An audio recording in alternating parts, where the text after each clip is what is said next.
September 12th, 2950.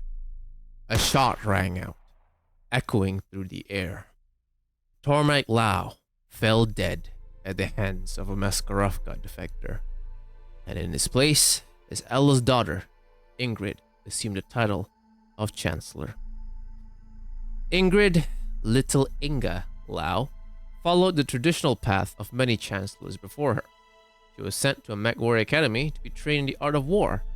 However, unlike her predecessors, Inga had a deep fascination with aerospace technology. Upon taking power, she redirected Capellan military development towards strengthening the aerospace division of the Capellan Armed Forces. Over the next 2 years, she systematically built up her aerospace forces. On the anniversary of her inauguration, she deployed them to intercept a Merrick raid near Ingersoll.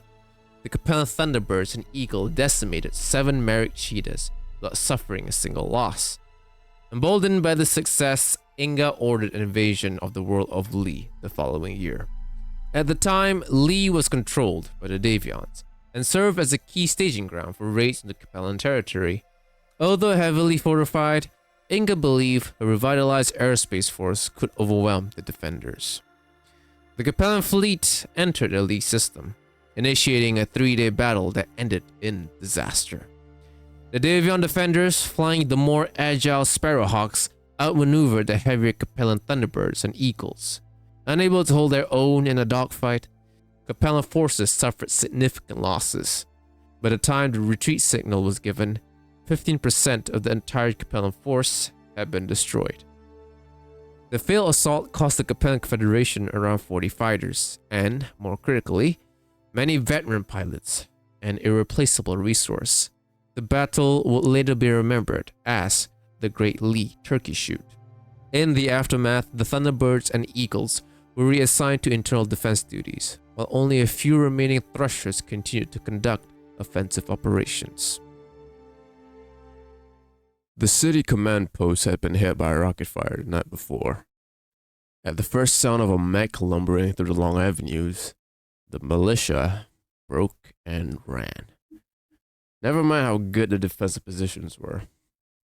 As the sounds echoed closer, I watched in professional dismay as a recoilless rifle squad, armed with the latest hellbore rounds, abandoned their weapons before a single shot could be fired. Those that didn't hide for the hills cowered like sheep in front of the city hall, resolved to be sheared together one and all. Thus it was that a single locust belonging to a Davion National Constabulary unit, the shame of it, captured the city of Pelosa single-handedly.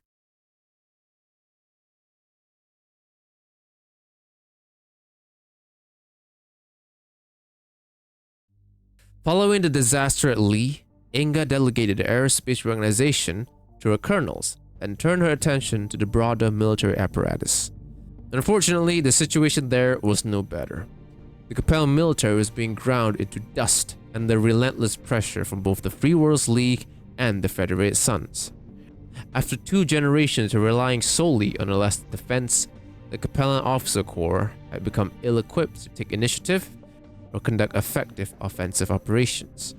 Aside from elite units like the Capellan Hussars, Rat Lancers, and a few warrior houses, the larger Capellan military had effectively collapsed. Across the Confederation, troops were abandoning their posts as supplies became increasingly scarce. Factories that remained operational were pushed to their limits, producing parts and munitions without pause.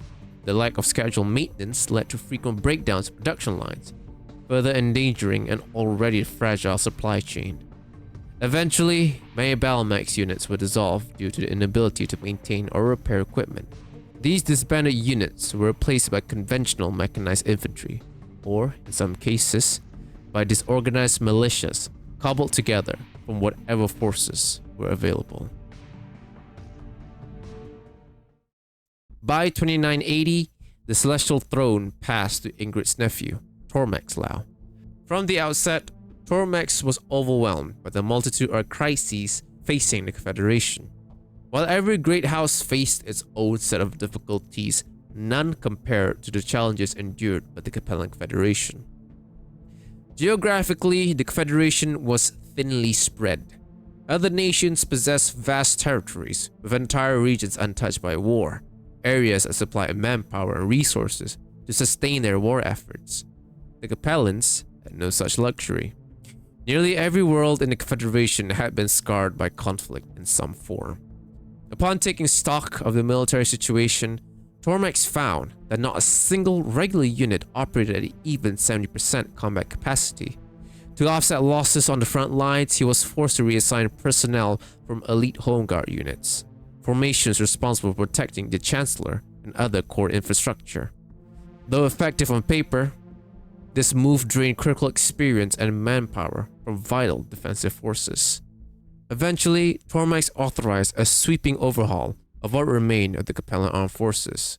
In the Aerospace Division, new training protocols and recruitment strategies were implemented. He also pushed for the development of a new aerospace fighter, which will lead to the introduction of the more capable Transgressor. On the ground, Capellan colonels restructured the Home Guard units into training craters. These formations, chosen for the history of battlefield success, were tasked with rebuilding the depleted ranks of the regular army. During this rebuilding phase, the Confederation drastically increased its reliance on mercenaries. In some cases, entire worlds would defend exclusively by hired guns, with no government troops garrisoned at all. Surprisingly, few incidents were recorded of mercenary forces abusing their power. If one had to guess why, it was likely because no other nation paid as generously as the Confederation. A steady, high-income contract can be a powerful motivator. Naturally, the sweeping military reforms came at a steep financial cost. The burden fell heavily on the Sheng, the nobility class, who would tax aggressively to fund the restructuring. Though unpopular, few dare oppose the expenditures, as survival often depended on military strength. Still, some resistance emerged. The Maskarovka intercepted several messages from several border nobles attempting to defect to the Free Worlds League. These nobles were quickly arrested, their attentions made public, and punishment swiftly delivered. With pressure coming from the outside and an increasingly disloyal nobility class, Tormax Lao sought to do everything by himself and trusted no one but his family. This trust, however, would eventually lead to the rise of a certain demon.